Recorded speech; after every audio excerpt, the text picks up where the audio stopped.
فرح کی اسکول کی چھٹی ہوئے چند منٹ گزر چکے تھے۔ سب لڑکیاں اپنے گھروں کو جا رہی تھیں۔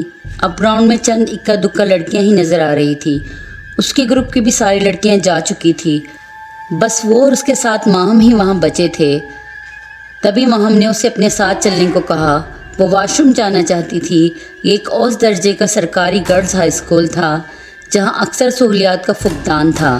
فرح نے بیزاری سے ماہم کی طرف دیکھا۔ اسے اسکول میں پڑھتے ہوئے 4 سال ہو گئے تھے، مگر آج تک اس نے کبھی واش روم یوز نہیں کیا۔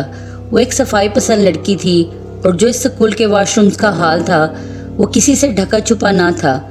اکثر لڑکیاں واش روم صاف نہ ہونے کا رونا روتی رہتی تھی۔